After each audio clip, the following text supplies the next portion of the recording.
గొప్పది. Government junior college for town అంటే ఒక చరిత్ర కలిగినటువంటి కాలేజ్. అప్పట్లో మేము చదువుకున్నప్పుడు కూడా ఈ కాలేజ్ సీట్ రావడం చాలా కష్టంగా ఉండేది. ఇటువంటి కాలేజీలో చదువుకున్న వాళ్ళంతా ఎంత ఉన్నత స్థాయికి వెళ్ళిపోయారు, చాలా ఉన్నత స్థాయికి వెళ్ళిపోయారమ్మా. ఎందుకంటే నేను కూడా గవర్నమెంట్ కాలేజీలో చదివి ఈరోజు ఒక మెంబర్ ఆఫ్ పార్లమెంట్ గా వచ్చారంటే అంటే గవర్నమెంట్ కాలేజీలో చదివినంత మాత్రాన మనం వెనకబడతామని మాత్రం ఎప్పుడు అనుకోవద్దండి. దయచేసి మనకి ఎందుకంటే ప్రైవేట్ కాలేజీలకు ఏమాత్రం తీసిపోకుండా మన గవర్నమెంట్ కాలేజీలో కూడా స్టాఫ్ బ్రహ్మాండంగా ఉంటారు. ఎందుకంటే క్వాలిఫైడ్ టీచర్స్ అంతా, మన లెక్చర్స్ అంతా ఆశామాషి లెక్చర్స్ కాదు. ఎంతో పబ్లిక్ సర్వీస్ కమిషన్స్ ఎగ్జామ్స్ రాసి సెలెక్ట్ అయి వచ్చినటువంటి టీచర్స్ ఇక్కడ. కాబట్టి ఆ టీచర్స్ ని మనం బాగా యూజ్ఫుల్ చేసుకోవాలి. మన సబ్జెక్ట్ లో ఏమైనా మెలకలు ఉంటే కూడా వాళ్ళని అడిగి తెలుసుకోవాలి. 1-2 సార్లు గవర్నమెంట్ కాలేజీలో చదువుతున్నాం కదా అని చెప్పేసి ఏమాత్రం చదువు మీద అశ్రద్ధ పెడతాడు. దయచేసి మనం గ్రామీణ స్థాయి నుంచి వస్తున్నాం కదా, మనం బస్సుల్లో వస్తున్నాం, వేరే గ్రామాల నుంచి వస్తున్నాం అని చెప్పేసి మీరు ఏమాత్రం సందేహించారు. నేను కూడా ఒకప్పుడు చిన్న గ్రామం నుంచి వచ్చేవాడిని, ఇక్కడికి డైలీ కాలేజీకి వచ్చిపోయేవాడిని. కాబట్టి మీరు ఏంటంటే ఇప్పుడు అప్పటికంటే ఇప్పుడు సౌకర్యాలు ఇంకా మెరుగ్గా ఉన్నాయి. మీకు పుస్తకాలు అయితేనేమి కాలేజీలో సౌకర్యాలు బ్రహ్మాండంగా చేస్తా ఉన్నారు. మీకు త్వరలోనే ఎంసెట్ పుస్తకాలు అయితేనేమి ఎంపీసీ వాళ్ళకు, బైపీసీ వాళ్ళకి నీట్ పుస్తకాలు కూడా వస్తా ఉన్నాయి. ఒక వారం రోజుల లోపల ఆ బుక్స్ కూడా వస్తున్నాయి గవర్నమెంట్ నుంచి. మెటీరియల్ వస్తా ఉంది సపరేట్ గా. మీకు వితిన్ 1 వీక్ లో మీకు దగ్గరకు వచ్చేస్తుంది. ఎంత అంటే గవర్నమెంట్ ఇంత అకామిడేట్ చేస్తా ఉంది. గౌరవ ముఖ్యమంత్రి వర్యులు చంద్రబాబు నాయుడు గారు మన గవర్నమెంట్ ఫామ్ అయిన తర్వాత విద్యాశాఖ మీద సపరేట్ చర్యలు తీసుకుని నారా లోకేష్ గారు ఈ శాఖ తీసుకున్నారు. మీరు ఒకసారి ఆలోచించాలి. ఎన్నో శాఖలున్నా కూడా, ఉన్నతమైన శాఖలున్నా కూడా తీసుకోకుండా విద్యార్థులు బాగుంటేనే రాష్ట్రం బాగుంటుంది, ఈ చదువు బాగుంటుందని చెప్పేసి నారా లోకేష్ గారు స్వయంగా ఈ శాఖను చేపట్టారు. అందులో భాగంగా మీరంతా బాగా చదువుకోవాలని చెప్పేసి నేను మనంతా ఆకాంక్షిస్తున్నా. ఎందుకంటే మీ టీచర్స్కి అయితేనేమి, మీ తల్లిదండ్రులకి అయితేనేమి, ఎస్పెషల్లీ ఈ కాలేజీకి మంచి పేరు తీసుకుని రావాలి. రేపు పొద్దున మీరంతా నాకంటే ఉన్నతమైన పదవులు కూడా బాగా చదువుకొని ఈ కాలేజీలో గవర్నమెంట్ టౌన్ మండలిలో చదివాను నేను పలానా రోజు అని చెప్పేసి నాకంటే ఉన్నతమైన స్థానాలకు పోవాలని చెప్పేసి మరీ కోరుకుంటాను నేను.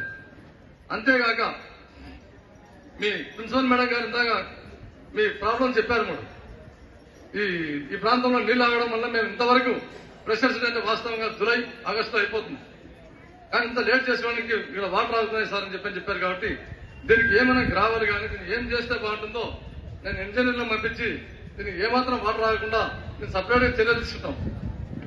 ఒక అంశం.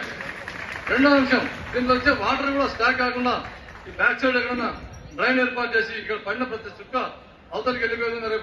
రేపు కానీ ఎల్లుండి కానీ కమిషనర్ గారిని పిలిపించి మున్సిపల్ కమిషనర్ ని తొందరగా దీనికి ఏర్పాటు చేస్తానని చెప్పేసి మీకు ఈ సభాముఖంగా తెలియజేస్తా ఉన్నా. అంతేగాక మీరు ఇంకొకటి బాగా దృష్టిలో పెట్టుకోలేను. మేడం గారు పదే చెప్పారు, ఈ కాంపౌండ్ వాళ్ళు పరిస్థితి బాగోలేదు సార్, మా పిల్లలు చాలా బుద్ధిమంతులని చెప్పారంటే దాంట్లో అర్థాలు చాలా ఉంటాయి. అంటే ఆల్రెడీ మనం దుంకుతున్నామని అర్థం, అవునా కదా? కాబట్టి నేను చెప్పేదంటే ఆ కాంపౌండ్ వాళ్ళు కూడా రెక్టిఫై చేస్తున్నాం. ఇంకో అంశం, అక్కడ కూడా స్కూల్ కి కాలేజీకి కొంచెం డిస్టర్బెన్స్ ఉంది. అక్కడ కూడా ఆ ప్రాంతాన్ని ఈ ప్రాంతాన్ని సపరేట్ గా, ఎందుకంటే స్కూల్ బాగుండాలట్టు ఆ పిల్లలు మనం బాగుండాలి. కాబట్టి టోటల్ గా కాంపౌండ్ వాళ్ళు వచ్చే విధంగా ఈ కాలేజీని తీర్చిదిద్దుకుందామని చెప్పేసి మీకు అందరికీ తెలియజేస్తా ఉన్నాను. ఇకపోతే మీరు ఎస్పెషల్ ఇక్కడ కాలేజీ కోసం, కాలేజీ ప్రతిష్ట కోసం మీరు ప్రతి ఒక్కరూ పాటుపడాల్సిందే. నేను ఇందాక చూశాను, మేడం గారు ఫస్ట్ రాగానే ఎవరైనా కూడా రాజకీయ నాయకులు అంటే వచ్చి వేదిక మీదకి వస్తాం జనరల్ గా.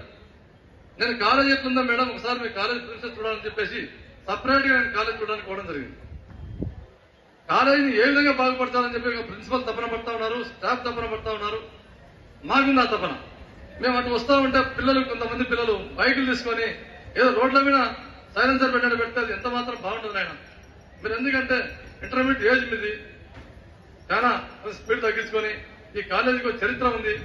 ఆ కాలేజీ యొక్క డిసిప్లిన్ మీరు కాపాడాలి. దయచేసి నేను 2 చేతులు జోడించి చెప్తాను. ఎందుకంటే మీరు విద్యార్థులు కాబట్టి తెలిసో తెలియకనో మీరు చేస్తూ ఉంటారు. కానీ ఈ కాలేజ్ డిసిప్లిన్ మాత్రం దయచేసి కాపాడండి.